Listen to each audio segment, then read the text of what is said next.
Protéger l'environnement, répondre aux menaces et promouvoir le développement durable à l'échelle mondiale, tels sont les objectifs de la Fondation Prince Albert II depuis 10 ans. Créée en juin 2006, sous l'impulsion du souverain, la Fondation aujourd'hui finance de nombreux projets à travers le monde. Ces actions se portent essentiellement sur le bassin méditerranéen, sur les pays les moins avancés du monde et sur les régions polaires, témoins privilégiés de l'évolution des changements climatiques. C'est d'ailleurs lors d'une expédition au pôle Nord que le prince souverain a souhaité s'engager activement pour répondre aux enjeux de la planète. Ça répondait, je crois, à une interrogation de ma part.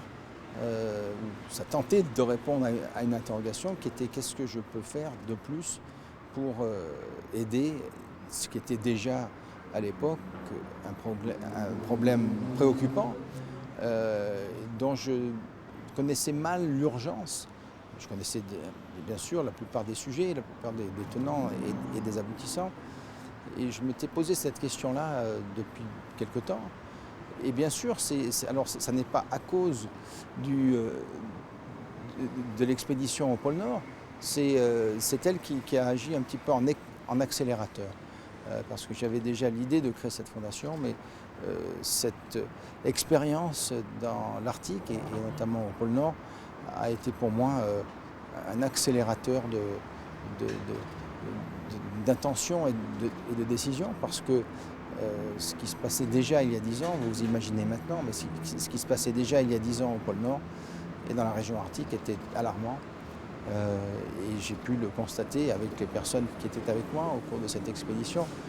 J'ai pu déjà me rendre compte sur place qu'il y avait vraiment des dangers, que c'était une région comme la région antarctique, ce sont des régions très fragiles et très révélatrices des problèmes qui nous touchent, que ce soit les changements climatiques, que ce soit la perte de biodiversité, et que ce soit l'acidification des océans, que ce soit tous les problèmes liés au climat, aux océans et aux espèces menacées, et bien sûr aux autres polluants et autres contaminants, bien entendu. Et si la Fondation Prince Albert II encourage une gestion durable et équitable des ressources naturelles, elle soutient aussi la mise en œuvre de solutions innovantes et éthiques dans 3 grands domaines: le changement climatique, la biodiversité et l'eau.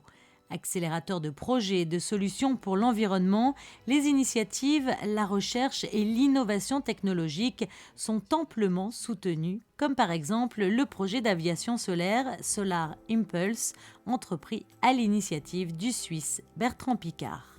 C'est unique d'avoir une fondation pour la protection de l'environnement et la lutte contre les changements climatiques qui est dirigée par un chef d'État en exercice. Le prince Albert s'est investi personnellement dans ce domaine. Quand il monte à la tribune des Nations Unies, c'est pour parler de ça.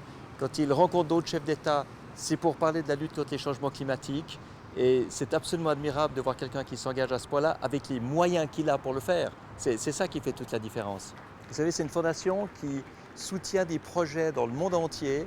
Et je crois que ce qu'on peut lui souhaiter, c'est de pouvoir avoir des projets les meilleurs possibles, les plus importants possibles, avec le plus grand bras de levier possible qui lui soit proposé pour qu'elle puisse les financer, pour qu'elle puisse les soutenir et qu'on puisse avancer tous ensemble. Acteur important de la protection de l'environnement au niveau international, la Fondation Prince Albert II soutient et valorise les initiatives d'organisations publiques ou privées, mais elle se dote aussi de moyens d'action lui permettant de sensibiliser les populations et les pouvoirs publics à l'impact des activités humaines sur les milieux naturels. Et après 10 ans d'expérience, les résultats sont plus que tangibles. C'est 380 projets initiés ou réalisés, avec quelque chose qui doit représenter à peu près 40 millions d'euros d'investissement. C'est beaucoup d'actions en termes de sensibilisation, beaucoup de participation du prince, d'initiatives du prince pour soutenir la cause environnementale. Donc aujourd'hui, c'est un bilan qui est quand même plutôt positif. Notre objectif principal, c'est de faire en sorte qu'on laisse aux générations futures une planète qui soit en meilleur état que ce qu'elle pouvait être il y a 10 ans, que de ce qu'elle est aujourd'hui. Je crois que la tendance générale, grâce à tout un tas d'évolutions et de facteurs importants, est plutôt à une évolution qui devrait être positive. Le gros problème, c'est celui du rythme auquel se fera cette évolution, de façon à ce qu'on évite de passer à des choses extrêmes, c'est-à-dire à des risques d'extinction d'espèces. efficace comme certains scientifiques le redoutent, et ils le redoutent à bon droit je crois, comme à une insuffisante prise en compte de la problématique du climat et donc à un insuffisant ralentissement du réchauffement de la planète, à une insuffisante marche vers une économie décarbonée qui est absolument essentielle.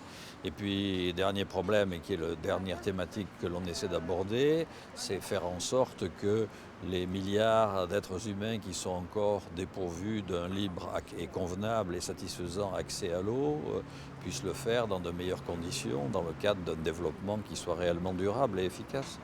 À l'occasion de cette journée d'anniversaire, le conseil d'administration et le comité scientifique et technique se sont réunis afin d'établir le bilan de ces 10 dernières années, mais aussi pour discuter des nouvelles orientations à prendre pour l'avenir de la Fondation. L'occasion aussi d'examiner l'état d'avancement des projets soutenus par la Fondation et d'adopter une vingtaine de nouveaux projets susceptibles d'être soutenus.